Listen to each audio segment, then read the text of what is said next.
शिशुपाल का वध कब किए? और जो जरासंध आपके द्वारिका पर 17 बार चढ़ाई किया 23 अक्षौड़ी सेना लेकर, तो जरासंध का क्या हुआ?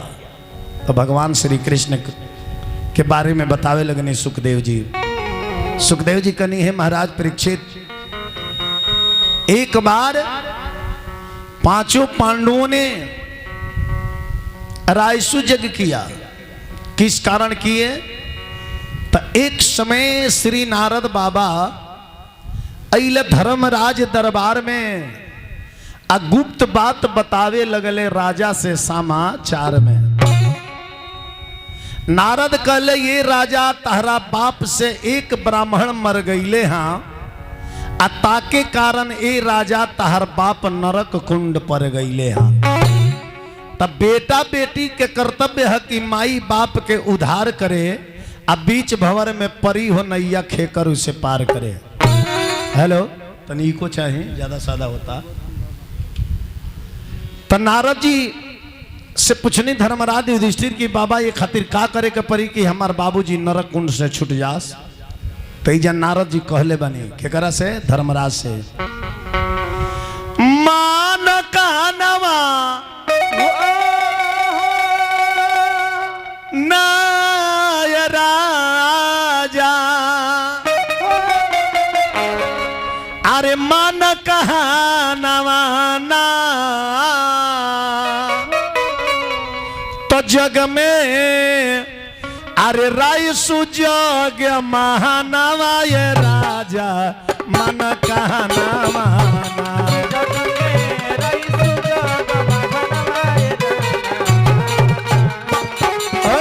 जग में राय सुजोग महानवा ये राजा मन कहानवा।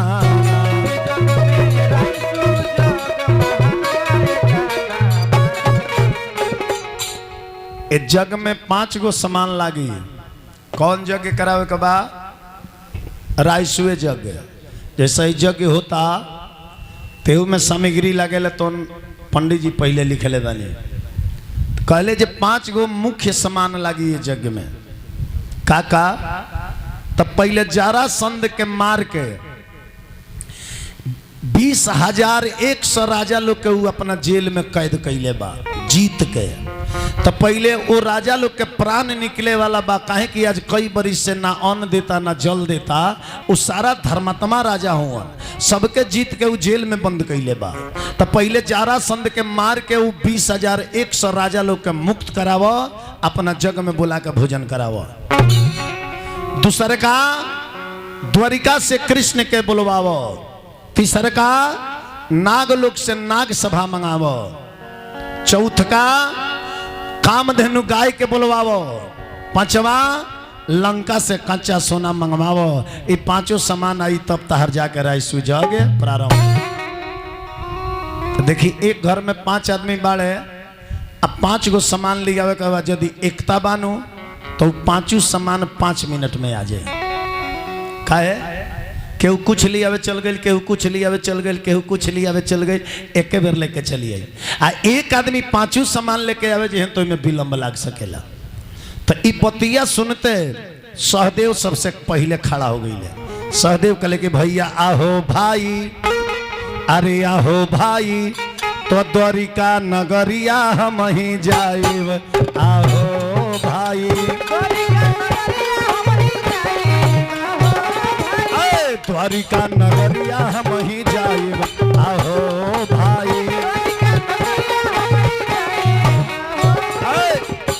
सहदेव कहले कि द्वारिका हम जाए, हम कृष्ण के बुला के लेके आए। एगो निमंत्रण भेज देला में, एगो जाके बुला के लिए में दोनों में अंतर बा कि ना? एगो रउआ घरे में कार्ड भेज दहनी, एगो स्वयं जग के दिन मोटरसाइकिल लेके गईनी कि ना हमारा गाड़ी पर बैठी, हमारा यहाँ जगह चली रहुआ द्वार पर बैठा रहे, हमार देख रेख करत रहे। वही में दोनों में अंतर हो जाला कि ना हो जाला? ध्यान देवे को। सहदेव कहले कि हम जाए, आ द्वारिका से कृष्ण के हम बुला के लिए। अब तब भीम का कहले, अरे सहदेव जइहन द्वारिका नगरिया हो, तो हम यारे जाएब मगध सहरिया हो। त जारा संद के हम ही मार मुआइब आहो भाई 20,000 राजा के छोड़ाइब आहो भाई। भीम कहले कि जारा संद के मार के 20,000 राजा लोग को हम छोड़ा के लिए आए। तले वही जन नकुल रहले नकुल कहले कि यदि इतना काम तू दूजना कर देव तो सुनो हई हम नकुल जाए नागल लोग के कुलावा में हई हम नकुल जाए नागल लोग के कुलावा में तो नागल लोग से नागसा भाली आइब आहो भाई। नागलोग से नागसा भाले आइब आहो भाई।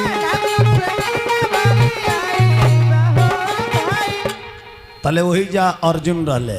अर्जुन कहले कि जब इतना सामानी लो लिया दी तो हम ही धनुषा उठाई कर जाए बहो लंकावा से कांचा यारे सोना वाले आई बहो। तो धर्मराज कहले कि 4 जना जब 4 गो काम को देबो तो हम एक जा बैठल बैठल तो तपु बल से काम धेनु बोलाइब आहो भाई। तपु बल से काम धेनु बोलाइब आहो भाई। अब सबसे पहले यात्रा के कही। कभी कभी विद्वान आदमी से भी गलती हो जाला। सहदेव जी सबसे पहले यात्रा बनौले आ वो मंगलवार के दिन है। हस्तिनापुर से द्वारिका उत्तर साइड में चल रहा है। मंगलवार के दिन है। मंगल के बुध के उत्तर दिशा के यात्रा ना करे के चाहे। मंगल बुध उत्तर दिश कालू आ दक्षिण जाए तो हो ही निहालू। मंगल के बुध के घर से उत्तर दिशा के यात्रा ना करे के चाहिए। यानी कि अपन देश छोड़ के अगर प्रदेश अपन राज्य छोड़ के दूसरा राज्य में जाए के होके तो ओकरा के यात्रा कहल जाला। अभी ना कि यही जिला में राउर घर बा, यही जिला में ममहर बा, अब ममहर उत्तर दिशा में बा, जाए के बता जाई ओकरा के यात्रा ना मानल जाए। यात्रा ओकरा के मानल जाए कि अपन जिला के रेखा पार करके जाता नहीं, ओकरा के यात्रा मानल जाए। अब मानतनी घर में से निकल के बथानी जाता नहीं तो घर से उतर पर बथान तब कहल जाए कि आज मंगर बुध ना जाइल जाई। अब बथान में आग लागल बा रहुआ कहीं जे नाम मंगर हो उन्हें ना जाए तो बथान जोर के राख हो जाए कि ना हो जाए। तो यात्रा के भी एगो लिमिट होला कि ना होला। अब मानतनी जे घर बा दक्षिण दिशा में आ सास जी के कोठरी बा उत्तर दिशा में आ सास पेट के दर्द से चिल्लाता रही आ पतो कहे कि ना ये दादा आज मंगर हो उत्तर की ओर हम ना जाए तो सास आँखड़े रे मुँह है कि ना मुँह तो यात्रा ओकरे के कहल जाला जौन अपना जिला के रेखा पार कइल जाला, अपना राज्य के रेखा पार कइल जाला, वही के यात्रा कहल जाला। ध्यान देवे के बाद तब मंगलवार के दिन चल रहा है। हस्तिनापुर छोड़ के द्वारिका जाए के बाद दूसरा राज्य में तो देखी इनकरा संगे घटना का घटल रास्ता में। आरे सहदेव चली रे भइले अरे जतरा बनाई रे हले आहो मोरे रामा आहो मोरे रामा। अरे दिशा के जोगिनिया जोगावा साधल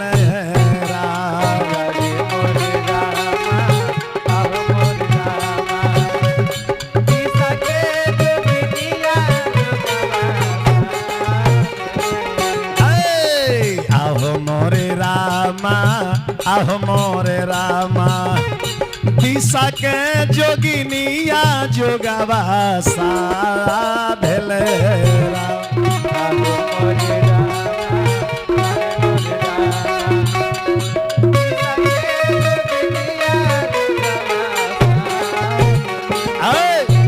जब उत्तर दिशा में चलले तो दिशा के जौन जोगिन रहे सहदेव के रास्ता घेर लहलस कलश की दिशा में हमार पहरा बा।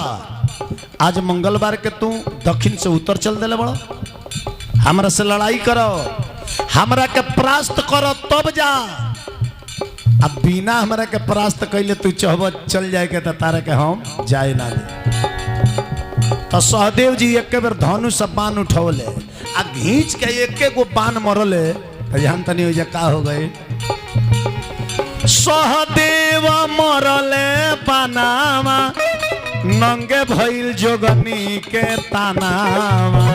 सहदेव मरले बानावा नंगे भइल जोगनी के तानावा। हे सहदेव मरले बानावा नंगे भइल जोगनी के तानावा। जब बाण मरले जोगनी के तन नंगे हो गए लो तो सहदेव अपन मुंह घुमा ले, मुंह घुमा ले है साइड विपरीत दिशा में। जोगनी कलश की मारो बाण मारो तो सहदेव मुंह घुमौल ही कले की आहो मोरे रामा आहो मोरे रामा नंगे नारी देखला से लागेला पापनो मेरा।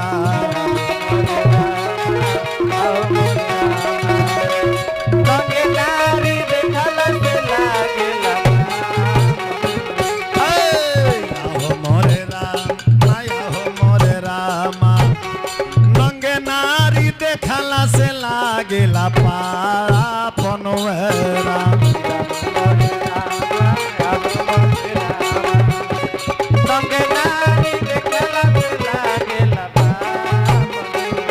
जब इतना बात सहदेव कहले कि हम तारा यो नाता के कहे कि तू नंगे हो गइल बड़ू, नंगे नारी देखला से पाप लागेला। एक पर जोगनी खुश हो गई कलश कि तू बहुत विचारशील आदमी बड़ा, मांगो हमरा से कोनो वरदान मांगो मांगो। जोगनी जे बोलली बचनावा मांगो हमसे कोनो वरदानवा। कि आओ मोरे रामा आओ मोरे रामा अरे कहता वे बेदावा पूरा ननोहेरा।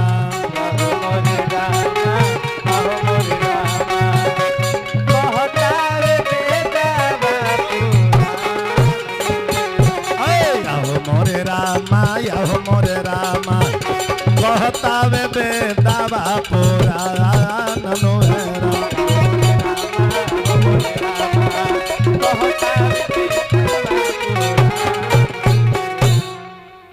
सहदेव कहले कि नियम शास्त्र बतावे कि जे लड़ाई में जीत जाला उ वरदान देला, लेकिन तू हार के हमरा के वरदान देवे के चाहत रू तो हमरा के यह वरदान दो। हम जातनी भगवान श्री कृष्ण के बुलावे, आमर भाई अर्जुन कृष्ण के बहन सुभद्रा के अपहरण करके ले आइल बड़े। सारा जदुवंशी लो हमरा पांचों भाई के खिलाफ बा। आ जब हमरा के देखी लो तो सारा जदुवंशी लो हमरा के मारे पड़ जाई। तो हमरा के यह वरदान दे कि जितना जदुवंशी हो खस उतना हम सहदेव बन जाई आ एक गो जदुवंशी लो से मजुरा जाई। कलश योगिनी की तथा वस्तु जा ऐसा ने हुई। अब कन्हैया जी अइले, कन्हैया जी के द्वारिका में जब अइले सहदेव जी जदुवंशी लो देखल तो कल कि यह हुआ अर्जुन के भाई, मारो मारो मारो कह के चारू बगल से लोग पड़ गए। 56 करोड़ जदुवंशी सहदेव पर पड़ गए या सहदेव अकेले रहले। अब बताई रहुआ तो सहदेव जी वही हाथ जोड़ के आ जोगनी के ध्यान दिले कि 56 करोड़ जदुवंशी एने ओने अरे सहदेव रहले एक आ कृपा भइल जब जोगनी के तो आ सहदेव भइले अनेक अनेको हो गईले सहदेव। जानता नहीं का कहिले अरे एक एक जदुवंशी से सहदेव जी टकरा गईले। एक एक जदुवंशी से सहदेव जी टकरा गईले।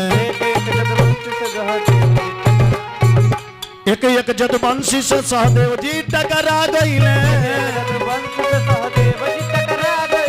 एक एक जदुवंशी से सहदेव जी टकरा गईले। आ ई रूप देखले जब कन्हैया जी के लगे खबर आयल कि एगो सहदेव सारा जदुवंशी के मार के पहटू डाल देले बड़े। तो सुन के कन्हैया जी के माथा चकरा गइले, सुन के कन्हैया जी के माथा चकरा गइले।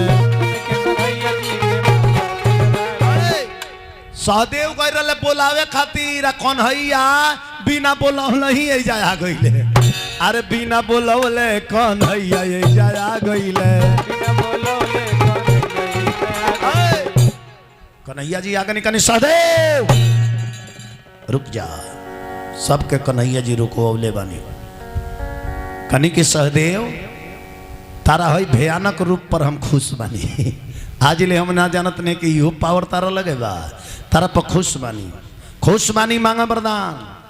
सहदेव जी कहले कि आज हमार जतरवे खराब बा, जे हमरा से हारता उहे लोग हमरा के वरदान मांगे के कहता। सहदेव जी कनी के वरदान दे, हमरा के यह वरदान दी कि अबे एही लगले हमरा संगे अबे रुवत हस्तिनापुर चली, अबे चली। कन्हैया जी कनी तथास्तु, हम चले। तो हम तो तारा के वरदान दे दहनी कि चले, अब तू हमरा के वरदान दे ऐसे तू जीतल बड़ा। सहदेव कहले कि रहुआ कहीं तो हम अपन प्राण दे दी, वरदान का कहला। कन्हैया जी कनी कि हमरा के यह वरदान दो कि जवन है रूप तू आज धैले रहा, आज के बाद जीवन में रूप तू कबो मंदरिया, कबो मंदरिया। का है कन्हैया जी राजनीति रणनीति सब जाने वाला। कन्हैया जी के तो 18 दिन महाभारत करावे के रहे, 18 दिन। आ कन्हैया जी सोचनी जो हई रूपी धोली हैं तो एक दिन में महाभारत खत्म कर दी, एक दिन में खत्म हो जाई। यही से बैन लगा देनी कन्हैया जी कनी आज के बाद हई रूप मन धरिया। तो सहदेव जी कहले कि ठीक बा हम ई रूप ना धरे, लेकिन रौरू जीते जी हमारा 5 भाई में एको भाई के कम ना होके के चाहिए। दोनों बगल से प्रधान बन गई। आ तब कन्हैया जी यानी कहवा हस्तिनापुर खांडोप्रास्त में। अब प्लान भइल कि जरासंध के चले के मार के आ 20,000 राजा लोग के छोड़ा के लिए आवल जाओ। तो जरासंध के मारे खातिर देखी भीम आ भगवान कन्हैया अर्जुन ये लोग ब्राह्मण के रूप बना के गइल बा। जरासंध के राज में केहू घुस ना पावे, ओकरा महल में, ओकरा महलवा के गेटवा पर एगो नगारा रहे। केहू दुश्मन पार्टी गेट हेले के चाहे तले उ नगारवा अपने मने बाजे लगे तो सारा सेना तैयार हो जा। सब कन्हैया जी कनी सुनो, कौनो रूप ध के जइबो नगारा बाजे लगी तो एकदम सचेत हो जाई। आ सचेत हो जाई तो सामने सामनी ओकरा से लड़ल मुश्किल बा। भीम से कनी के भीम एक बेर हो मेन गेट पर बा नगारा, यही जैसे वैसन एक बार कूदो कि वो नगरवे पर कूदो जे एक बेर भड़क जाऊ, एक बेर भड़क जाओ, नगारा भड़क जाई, ओकरा के सचेत करे वाला साधन खत्म हो जाए। एक बेर भीम कूदले नगारा भड़क गई। आ तब ये लोग तीनों जना ब्राह्मण के रूप में गई लो जरासंध के दरबार में। अब तो नगारा फूट गई, जब जनावे वाला रहे कि दुश्मन आइल बड़े तो फूट गई। अब गई लो तो जरासंध निकलले। जरासंध कहले कि ब्राह्मण देवता आप लोग क्या चाहते हैं, आप लोगों को जो चाहिए सो आप लोग मांगिए, आप लोग क्या चाहते हैं। तो कन्हैया जी कहने कि हम लोग वो ब्राह्मण हैं, हम लोग युद्ध चाहते हैं, युद्ध। सहदेव कहले कि हो देखो, जरासंध कहले कि हमारा द्वार पर आके हम जाने कि लो भिक्षा मांगे आइल बा, लो तो युद्ध मांगे आइल बा। कन्हैया जी कहने कि हाँ ये लो ब्राह्मण ना हो, हई भीम हुआन, हई अर्जुन हुआन, हमने के युद्ध चाहता नहीं जा, हमने से युद्ध करो। ऐसा युद्ध देखले रहा कि दुआरी पर आके केहू ललकारत होके। कहले जी हमारा संगे धोखा भइल बा। ठठा मार के जरासंध हंसलत कहलत के हे अर्जुन के लगे कहाँ समर्थ बा कि हमरा संगे लड़िहन। आ हई कन्हैया तो खुद भाग के लुका के बीच समुद्र में अपन नगर बसा लहले, हमरा डरे। कन्हैया जी कनी कि बाबू डरे नइखी लुकाई, ये हमार नियम है, जेकर बध जेकर हाथे लिखल रहे ओकरे हाथे कराइले। तो तार बध लिखल बा भीम के हाथे, तो हम काहे मारी, हम तो तारा के पहल के बेर में फाइनल कर देले रहती, लेकिन जेकर काम बा से ही करी। अब सब काम सभे करे लगी तो उचित कहा जी। मानतनी हमार काम बा घर के बेटा ही पैसा कमा के दिहन, अब केहू कर्जा मांगे आइल तो ओकर फर्ज बा कि हमार बाबूजी दिहन, हमार गार्जियन दी, उनकर काम ऊ करियन, हम अपन काम करें हैं। अब सबकर काम सभे करे लागी तो एक दूसरा से ही दुनिया चलता, एक दूसरा से दुनिया चलता। अच्छा ये बताई, सारा संसार के लोग भाटा कंपनी खोल के बैठ जाओ तो इसमें ईंटों पथे वाला लेबर चाहिए कि ना चाहिए? ईंटों पथे वाला लेबर चाहिए नु, आखिर ईंटों पथाई तब न कंपनियाँ चली। सारा संसार के लोग किराने दुकान खोल ले तो इसमें खरीदूंगा लगा ग्राहक चाहिए कि ना चाहिए? तो ओकर बिक्री केगा चली, दुनिया चली केगा? यही से भगवान हई पांचों अंगुरिया एक बराबर हो जाओ तो एको दाना अछत उठा सकीले, एको दाना उठा के खा सकीले, पांचों एक बराबर हो जाओ तो अब पांचों में सबसे छोट बा हई, एकरा के काट दिहल जा तो 4 गो से कुछ कर सकीले रहुआ, ई 4 गो बा, हई एगो हट जा तो हई जान तनी का हो, ई बाप हो, ये जो है ना ये शरीर का पिता है। उसी तरह घर से अगर पिता निकल जाए ना तो 4 भी पुत्र हैं तो उस घर को संभालने में बहुत मुश्किल होता है। हाई एगो बानू तो कौनो काम में लेखनियों में साथ देला, कौरो उठावे में दाना दौन साथ देला, हेती चुकी उठाए तब वो साथ दिए, कब हाथा है तो कौर उठाए तब वो साथ दी, इस संगत छोड़ेला ना ध्यान देवे के बाद। आ ये 4 गो के काट दिहल जा, ये गो के काट दिहल जा तो ये 4 गो से कुछ हो सकेला ना हो, एक दूसरा से दुनिया चलता सबसे मिल के। तब का भइल, जरासंध कलच की हाँ तनिया सा हमरा से लड़े लायक एगो है भीम बाड़े, भीम ताल ठोकाई होखे लागल लड़ाई, मल्ल युद्ध भइल, मल्ल युद्ध के बाद गदा युद्ध भइल, तब भीम कहता रे दादा रे दादा, बाबू बकुली, अरे दादा रे दादा भोर परल नहीं खेवा, दादा रे दादा भोर परल नहीं खेवा, दादा रे दादा भोर परल नहीं खेवा, हो तब जूठ नहीं देहिया के सूध बा, जूठ नहीं देहिया के सूध बा, हो तब जूठ नहीं देहिया के सूध बा, हो तब जूठ नहीं देहिया के सूध बा, अरे दुनिया से चलता वे, दुनिया से चलता वे गादा पर गादा, दादा रे दादा भोर परल नहीं खेवादा, दादा भोर परल नहीं खेवादा, तेही हई 17 बार द्वारिका पर खैली चढ़ाई, तोहरा के छोड़ दहले कुंवर कन्हाई, अरे तू अपन भूल गईला, भूल गईल काहे मर्यादा, दादा रे दादा भोर परल नहीं खेवादा, दादा रे दादा भोर परल नहीं खेवादा, होता वे भागवत ये नटवाजी गाँव में, होता वे भागवत ये नटवाजी गाँव में, पूरा परिवार बाट भक्ति भाव में, पूरा परिवार बाट भक्ति भाव में, पूरा परिवार बाट भक्ति भाव में, पूरा परिवार बाट भक्ति भाव। दिनवा में लोग काहे नहीं खजूट, आरे लोग नहीं खावत गर्मी, आरे लोग नहीं खावत गर्मी पड़ता वे ज्यादा, दादा रे दादा भोर परल नहीं खेवादा, दादा रे दादा भोर परल नहीं खेवादा, दादा रे दादा भोर परल नहीं खेवादा। प्रेम से बोले वृंदावन बिहारी लाल की जय। सुखदेव जी महाराज कनी है राजा परीक्षित, भीम में जरासंध में लड़ाई होखे लागल तो कन्हैया जी बोल मारता रहे, भीम फादो फादो, नहीं करा बुझाओ, भीम कहे जो कहता रहे जौरी मार दो, तई खूब मारता रहे, जरासंध के कुछ होत नहीं कहे, तब कन्हैया जी एगो लकड़ी लेके हेंगा चीर के कहनी जकर दोनों गोड़वा धो के फाड़ दो। तब भीम हेंगा नहीं ओकर गोड़वा हेंगा फाड़ के दोनों धारवा दोनों बगल फेंकस आ फेर आके जुट जाओ। फेर हेंगा फाड़ के फेंकस फेर आके जुट जाओ। तब कन्हैया जी कनी बुरबक हुआ फाड़ दो आ हेने वाला है ने आ हेने वाला है ने उल्टा दिशा में फेंको ई ना जुटी। इधर राजा परीक्षित पूछने सुखदेव जी महाराज आखिर ऐसा क्यों हुआ, फाड़ने पर जुट क्यों जाता था।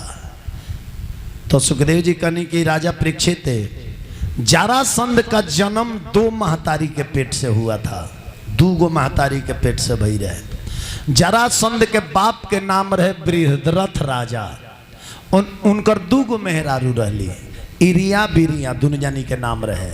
राजा के कौनो संतान ना रहे, तो राजा संतान के दुख से गंगा जी में डूबे जात रहले। तले रास्ता में एगो साधु भेटैले, अब उनका के एगो फल दहले, कहले कि फलवा ले लो, ले जाके अपना मेहरारू के खिया दिए, यही से लइका होई। राजा लेके अइले तो राजा दोनों औरत सन के एक बराबर मानस, एक बराबर मान सम्मान करस। तो फलवा एगो रानी के ना दे के वो फलवा के आधा आधा काट के दोनों रानी के दे द, आधा आधा काट के दोनों रानी के दे द। समय आयल दोनों रानी गर्भवती भैली, तो एगो रानी के पेट से आधा अंग के बालक भइल, आधा अंग के। तो रानी का कहली कि दासी से वो आधा अंग के बालक के घर के पिछुआरी फेंकवा दली। का है कि लइका काजी त आधा अंग के भइल बा, जाए तो हमार नु आधा अंग के भइल बा, हमारा सबत के सुटेबल होई नु ऊ होई, वही से खानदान चली। तले समय आयल तो दूसर की रानी के गर्भ से आधे अंग के लइका बा भई। ऊ का कहली जे पिछुआरी फेंकवा दहली, उल्टा दिशा में दोनों फेंकल रहे। आ तले जरा नाम के एगो राक्षसी रहे, वो भ्रमण करत आइल, देखलस कि एगो मानव के आधा शरीर फेंकल बा, तो ओकरा के खाए खातिर उठौल। तले दूसर को धारवा लौकल, ओहू के खाए खातिर उठौल। आ दोनों हेंगा कहल जे एक के बेर दोनों खा जाई, जैसे हेंगा कह के खाए के चलत तले दोनों धारवा आपस में सट गई, सट गई में प्राण पर गई। लड़का रोवे लगल, तो जरा नाम के राक्षसी के बड़ा दया आई, कलश की ये राजा के राज में रही ले, राजा हमार बड़ा मदद करे ले, काहे ना ये लड़का के हम राजा के दे दी, राजा नहीं संतानी बा। तो राक्षसी ले जाके राजा बृहद्रथ के वो लड़का दे दहलस। वो लड़का के नाम रखले राजा जरासंध। काहे कि जरा नाम के राक्षसी के संधि करने से ये लड़का ज्वाइंट हुआ, इसलिए इस लड़का का नाम जरासंध रहेगा। सुखदेव जी महाराज कनी कि भीम फार के जब हेने फेंकल है, तब जाके जरासंध के बाद प्रेम से बोले वृंदावन बिहारी लाल की। अब भीम अर्जुन कन्हैया 20,100 राजा लोग के जौन जरासंध कैद कैले रहे जेल खाना में, कई जना के प्राण निकले भई रहे। सारा राजा लोग के छोड़ा के भीम अपना यज्ञ में लेके अइले, सबके स्नान करावल गई, भंडारा करावल गई। अर्जुन गईले लंका से कच्चा सोना ले गईले, नकुल गईले नागलोक से नाग सभा लेके अइले, धर्मराज कामधेनु गाय के बुला दहले, यज्ञ प्रारंभ हो गई। वो यज्ञ भी रहे और वो यज्ञ में एगो घर के पूजा भी रहे। मैं दानव खांडोप्रास्त में 5 पांडव के रहे खातिर एगो स्फटिक पत्थर के घर बनौले रहे। वो घर के नियम का रहे उल्टा, जने देवाल रहे उन्हें बुझाओ देवाले नहीं खे, आ जने देवाल ना रहे उन्हें बुझाओ कि देवाल बा। जने सूखल रहे उन्हें पानी बुझाओ, आ जने पानी रहे उन्हें सूखल बुझाओ, सूखल बुझाओ। विचार करिए। अब रायसू जग प्रारंभ हो गई। रायसू जग शुरू करे से पहले धर्मराज सारा लोग से हाथ जोड़ के पूछले, हतना लोग बैठल बा, बतावे ये जग में हम केकर पांव पूजी, के सबसे विद्वान, के सबसे बलवान बा, केकर पैर धोई। सारा लोग हाथ उठा के कहल। जरासंध के एगो लइका रहे सहदेव, ओकरो नाम सहदेव रहे। कलश के कृष्ण ने बढ़ के जाके बा, स्वयं नर ही स्वयं नारायण ही नर रूप में अवतार ले बड़े। इस जग में कृष्ण के ही पांव धोवल जाओ, कृष्ण के ही पूजा होके। तो वो जगिया में सारा राजा लोग आई रहे, तो कृष्ण जी के फुआ के लड़को आई रहे, जौना के नाम का रहे परसों से बताओ तनी। कृष्ण जी के फुआ का लड़का के रहे? शिशुपाल के रहे।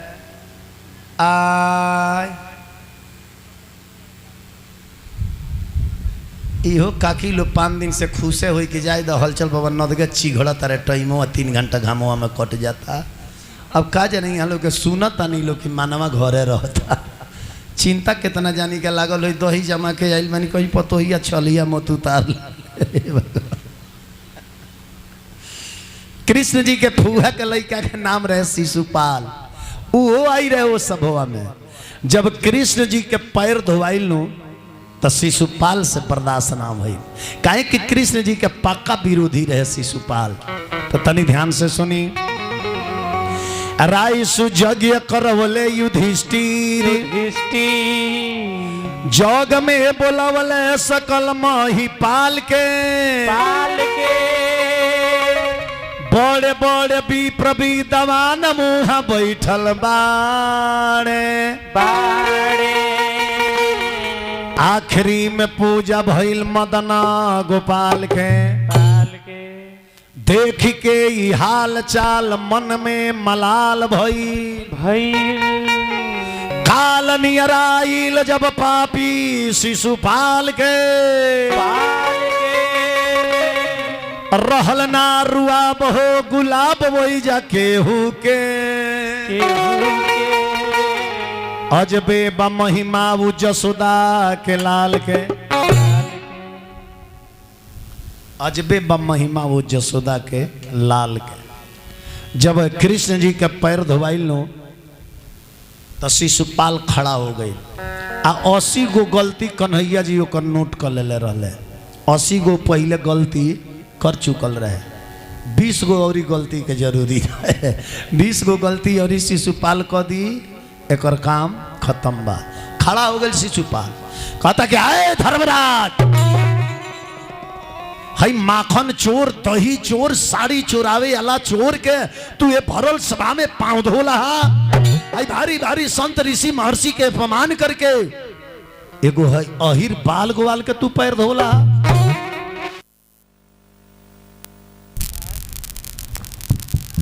तू खूब गरी आवता। कन्हैया जी कुछ बोलत नहीं की, लाइन घिंचता नहीं, लाइन लाइन चढ़ बाबू आओ, 100 के ऊपर आओ, आओ तोर काम तमाम है भा। उना धुन सुर में गरी आवता, कृष्ण जी डाड़ी घिंचता नहीं। अब देखी वो जब शिशुपाल कहता, अरे कोई नहीं खे बाकी दुनी आमे चारू ओर इनकर सोर बाटे, हो इनकर सोर बाटे। बचपन के हवन माखन चोर इनकर सोर बाटे।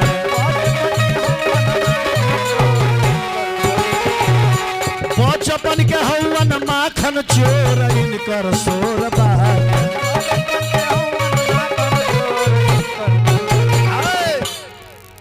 माखन चोर अगड़म बगड़म गरियावे लगल, कन्हैया जी डाड़ी घींचे लगनी। आ तब शिशुपाल कहता कि केहू के न चिन्हले, अरे बेटी तो बहिनिया हो। इनकर कर तू त सारा जानता वे दुनिया हो।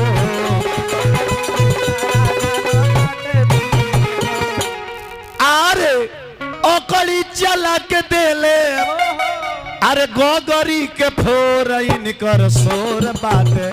बचपन के हवन माखन चोर इनकर सोर बाटे। बचपन के हवन माखन चोर इनकर सोर बाटे।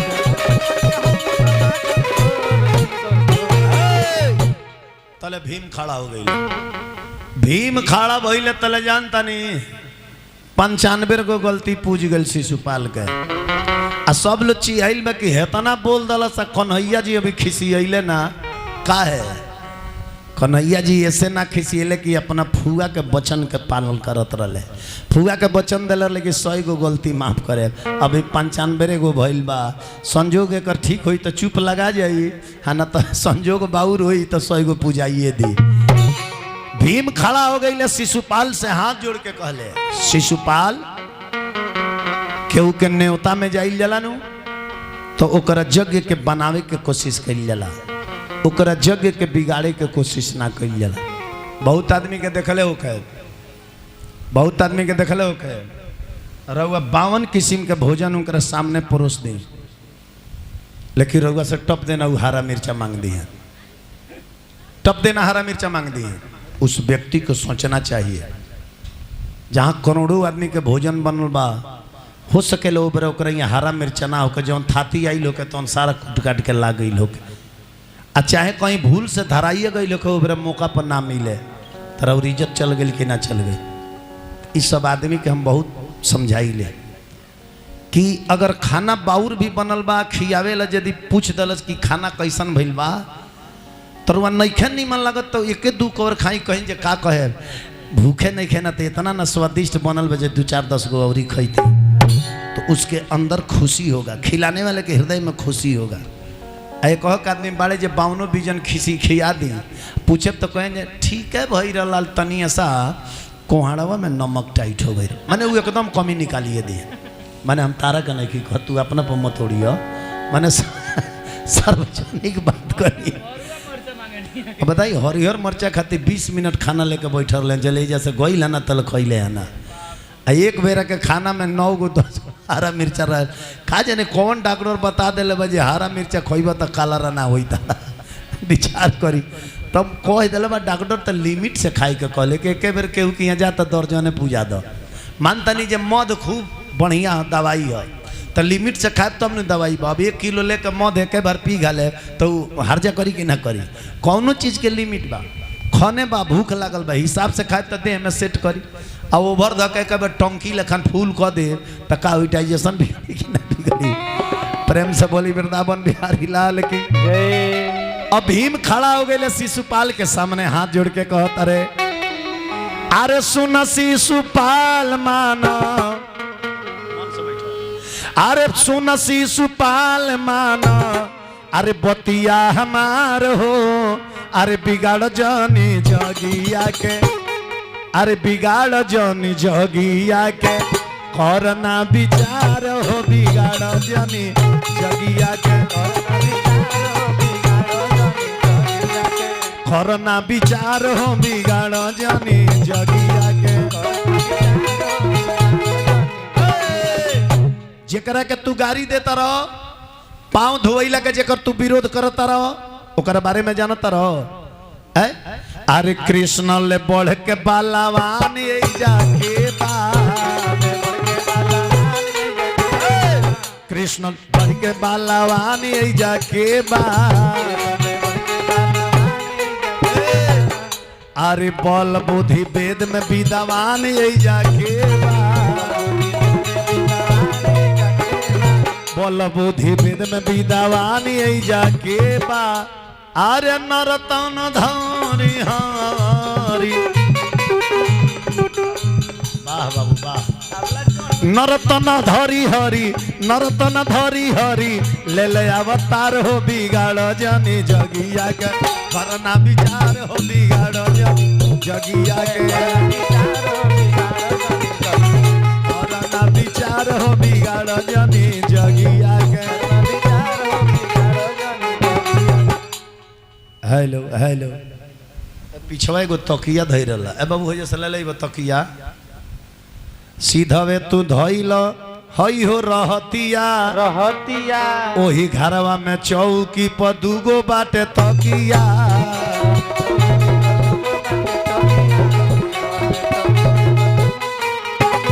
एक गावतार हलचल बाबा गावतार हलचल बाबा घर बा बिहार हो बिगाड़ जनी जगिया के, करना विचार हो बिगाड़ जनी जगिया के, करना विचार हो बिगाड़ जनी जगिया के।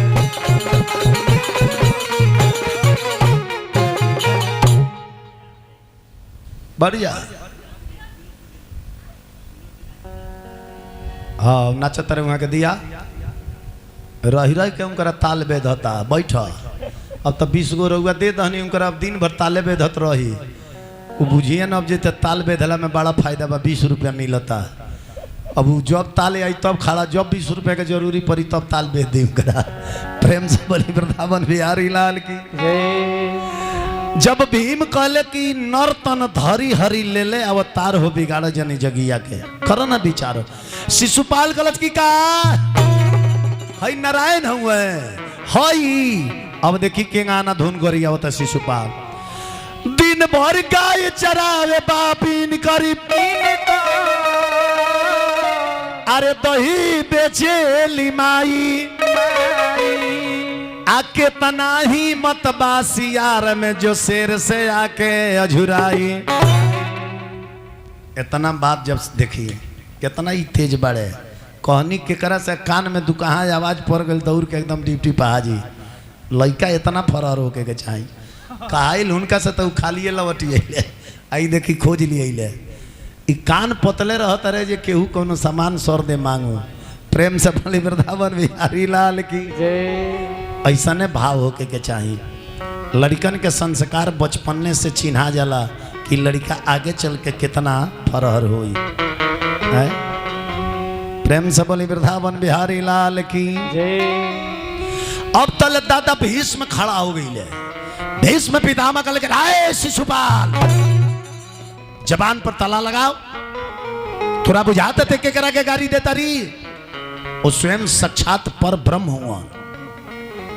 अब शिशुपाल कन्हैया जी के छोड़ दलस अब भीष्म पितामह पर भीड़ गई।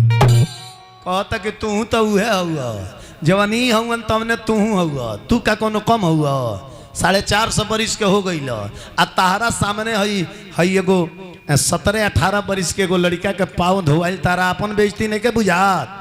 भीष्म बलवान कहले कि एकदम सावधान।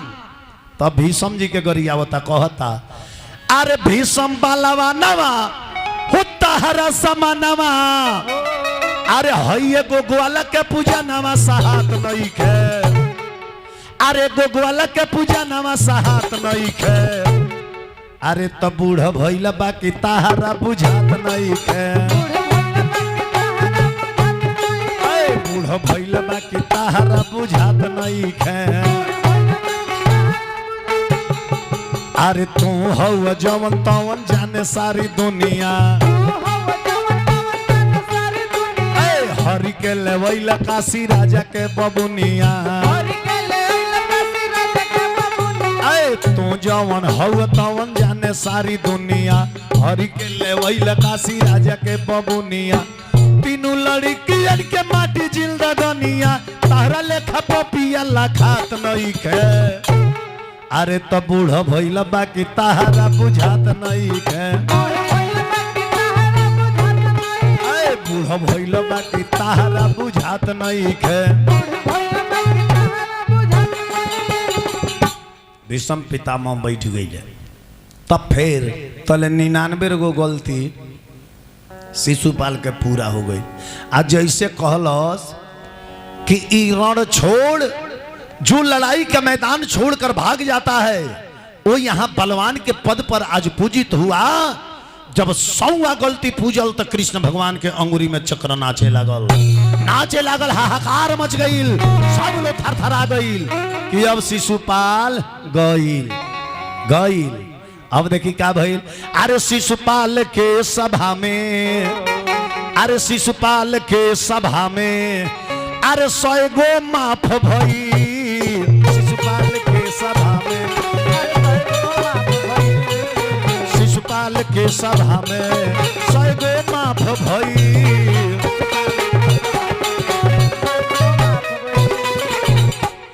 अरे शिशुपाल की सभा में 100 गो माफ भइल।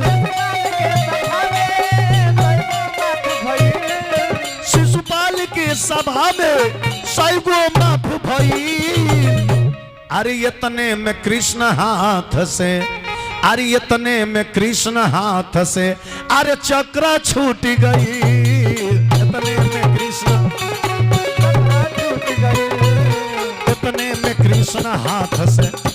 छूट गई।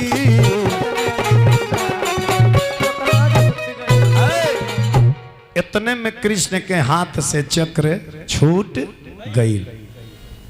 चक्र छूटल, शिशुपाल के गर्दन उड़ गई। शिशुपाल के गर्दन उड़ गई, हाहाकार मच गई। आ शिशुपाल के गर्दन में एगो मणि रहे, उ तेज निकल के आके भगवान श्री कृष्ण के अंगूठा में प्रवेश कर गई। तो भगवान भी गलती को क्षमा करते हैं, लेकिन हद से ज्यादा गलती होखे लगी तो सजाई भी दिले। भक्ति रौरा करी ले करी, साल भर भक्ति करे खूब जम के न, तो साल में एक बार भगवान परीक्षा ली ले। दुख दे के परीक्षा ली ले। सुख में परीक्षा ना होला, परीक्षा दुखे में होला। दुख दे के परीक्षा करी ले कि हमार भक्त कहाँ ले भक्ति में पहुंचल बा। ये दुख से देखत नहीं कि भक्त हमार टूट जाता कि हमारा में और जुट जाता। ऐसे कि जन्म जन्म के दुख दली दरी, आवरे पाप श्राप सब भागी। है लगनिया जब घन श्याम जी से लागी।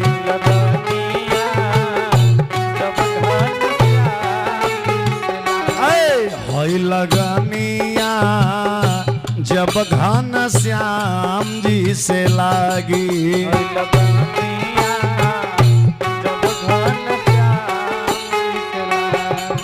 ए जन्म जन्म के दुख दलीदर, जन्म जन्म के दुख दलीदर, पाप श्राप सब भागी रे लगनिया जब घन श्याम जी से लागी। लगनिया ताली बजत रहा। आहा हो लगनिया जब घन श्याम जी से लागी।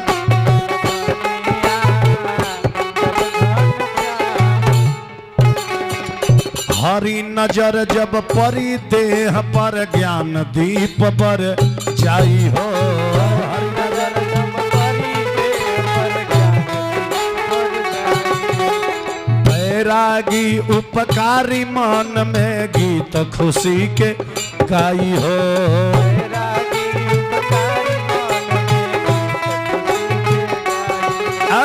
हरी नजर जब परी देह पर, ज्ञान दीप पर जाई हो। अरे साधु संत लोग गति सुमति, अरे गीत खुशी के गाई हो। संत सुमति गति जाने पई है, संत गुमति मति जाने पई है। रागी ओ बैरागी लगनिया जब घन श्याम जी से लागी। लगनिया जब घन श्याम, लगनिया लगनिया जब घन श्याम जी से लागी।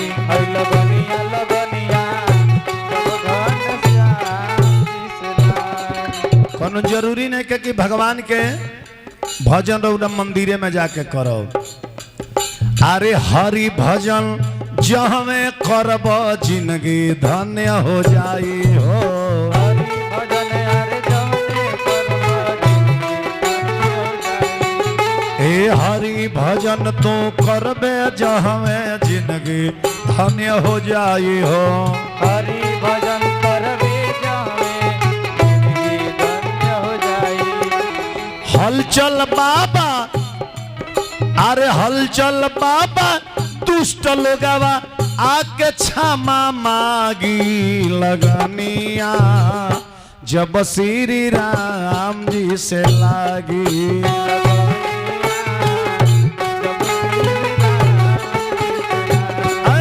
लगनिया लगनिया जब श्री राम जी से लागी। लगनिया लगनिया प्रेम से बोले वृंदावन बिहारी लाल की जय। आई देवता सबे शिशुपाल के बद भइल। अब वो घर के पूजा रहे। ये बात सुन के शिशुपाल के एगो दोस्त रहे, जौना के नाम शल्य रहे, वो भगवान कृष्ण पर टूट पड़ल कि हमारा मित्र के मार दहले। भगवान शल्य के भी वध कैनी। शिशुपाल के पक्ष में लड़े खातिर तंत्र वक्र ओकर भाई रहे उहो आइल। ओकरा बाद विदुरथ नाम के एगो ओकर भाई रहे उहो आइल कृष्ण पर टूटल, कृष्ण के मारे खातिर। भगवान श्री कृष्ण सबके सेकेंडो ना लगल, सबकर सफाया कैल। काहे कि जब जब हो ही धर्म के हानि, बाढ़े असुर अधम अभिमानी, तब तब धरी हरि विविध शरीरा, हरहु कृपा निधि संजन पीरा। 10वां स्कंद के 78वां अध्याय।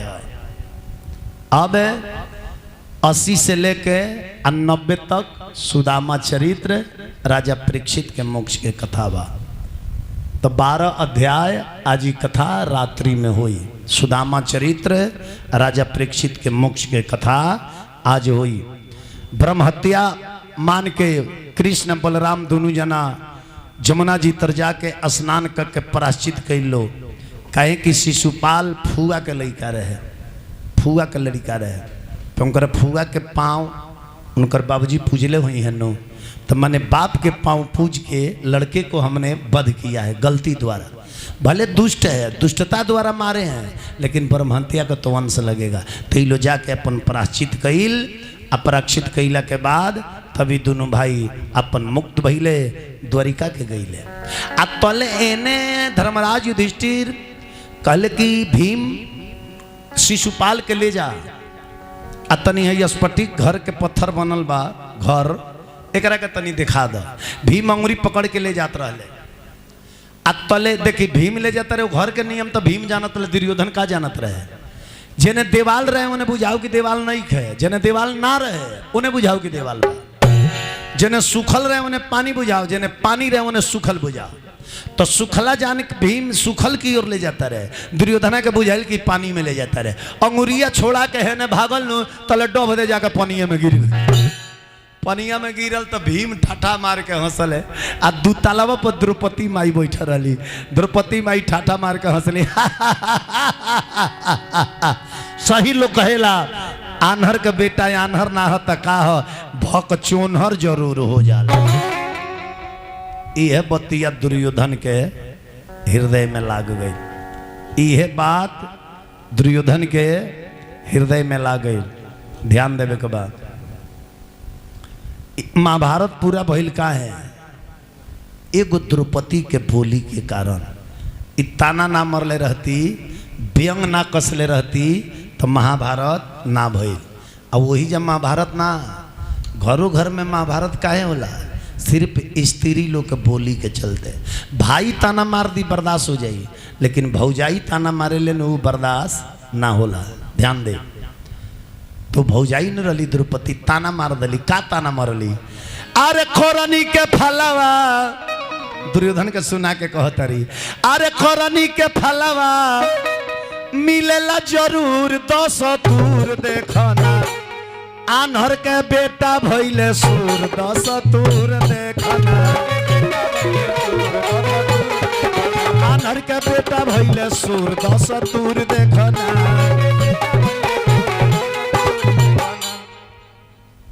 तार लोग नहीं का बुझा, कहाँ 19 करेगा, कहाँ 20 करेगा, कहाँ 21 करेगा।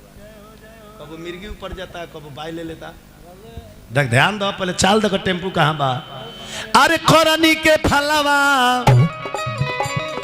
अरे मिलला जरूर 10 तूर देखना, आन्हर के बेटा भइले सूर 10 तूर देखना, आन्हर के बेटा भइले सूर 10 तूर देखना, आन्हर के बेटा भइले सूर 10 तूर देखना।